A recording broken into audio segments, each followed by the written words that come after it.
Eh bien, aujourd'hui, nous allons revenir sur cette mission qui séjourne actuellement en Guinée, cette mission parlementaire donc de la CEDEAO dans le cadre bien sûr de la lutte contre le trafic et la consommation des stupéfiants, notamment la drogue. On sait que nous en parlions hier d'ailleurs, cette question de la consommation de la drogue couche qui est en train de faire des ravages dans l'espace ouest africain, notamment dans les pays comme la Guinée, la Sierra Leone et le Libéria. Cette mission donc s'est rendue dans les centres de prise en charge psychiatrique à Conakry. Nous allons suivre ce reportage de Mamadou Kalioso qui était sur les pas de cette mission parlementaire.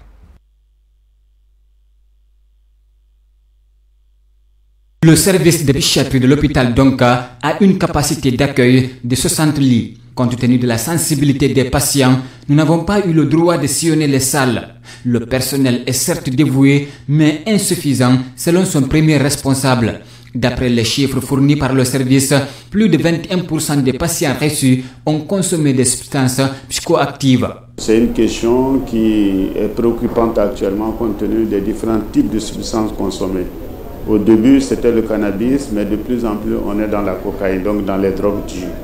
Et il y a également des combinaisons de ces substances. Rares sont ceux qui consomment une seule substance.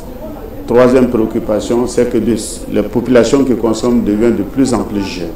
C'est la seule structure publique de traitement et d'hospitalisation des malades mentaux en Guinée. L'administrateur général de l'hôpital Donka revient sur l'importance de la prévention des troubles mentaux. Il faut sensibiliser. Il faut à la suite de ça avoir des structures au niveau de la personne qui quitte le traitement pour vraiment inspirer le patient et sa famille à vraiment être alerte pour éviter des rechutes.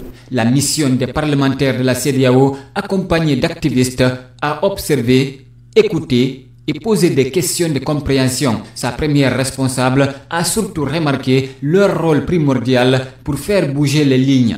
Nous voulons également profiter de cette mission pour faire des plaidoyers au niveau des autorités guinéennes pour que ces questions liées à la santé mentale, à la toxicomanie, soient mieux traitées dans les politiques publiques qui sont élaborées au niveau de la République de Guinée. Et nous voulons également promouvoir une approche multisectorielle pour que tous les départements, tous les acteurs qui interviennent dans le cadre de la lutte contre la drogue travaillent étroitement, qu'il y ait une synergie d'action au niveau national, au niveau régional, parce que c'est un problème qui touche tous les pays de la CEDEAO. En visitant aujourd'hui ce centre de prise en charge, nous avons appris beaucoup de choses. Nous avons noté les doléances, les préoccupations qui ont été soulevées et nous allons faire des recommandations adaptées pour que nos autorités puissent mieux traiter ces questions et que la population également se rende compte que ces questions méritent notre attention, que chacun a un rôle à jouer. Le représentant du ministère de la Santé et de l'Hygiène publique a pris note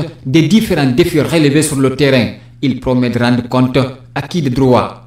Il y a un défi non seulement pour un accompagnement, pour permettre ici à ces services, à travers l'hôpital Donka, de pouvoir atteindre ces objectifs à travers un accompagnement du ministère de la Santé pour qu'elles soient dotées des produits de première nécessité par rapport à la prise en charge de ces personnes qui sont hospitalisées ici.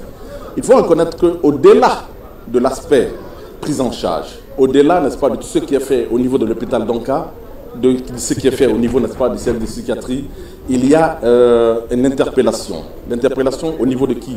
Au niveau de tous les départements sectoriels. Après le service psychiatrique de Donka, la mission doit se rendre dans d'autres structures similaires, cette fois-ci gérées par des acteurs de la société civile. Le Parlement donc de la CEDEAO qui se préoccupe de la santé mentale de la jeunesse de l'espace ouest africain.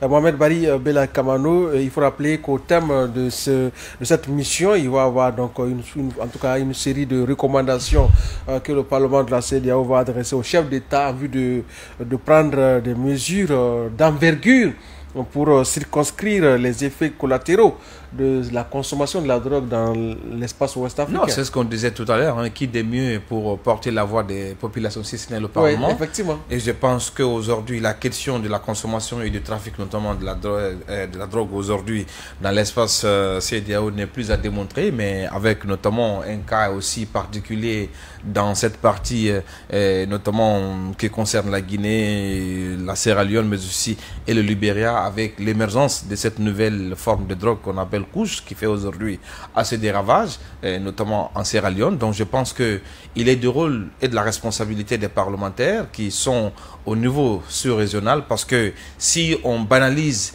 la question du trafic et de la consommation en Guinée et en Sierra Leone, c'est que c'est toute la zone ouest africaine qui va être... Donc il faut dès maintenant envisager des actions idoines pour faire en sorte quand même qu'il y ait d'abord du constat, parce que la mission, elle pouvait rester dans le bureau pour faire des recommandations, mais elle a décidé de venir sur le terrain, d'abord commencer par les centres où on traite notamment ces malades mentaux en termes de statistiques des gens qui sont malades, mais après la mission également aura, comme aujourd'hui, d'autres missions d'évaluation sur le terrain. Au sortir notamment de cela, il y aura la formulation des recommandations envers notamment des responsables et des pays, et notamment de ces pays-là, pour qu'on puisse notamment trouver des solutions les plus appropriées pour faire face à ces fléaux aujourd'hui qui deviennent de plus en plus inquiétants dans la région ouest africaine. Très bien.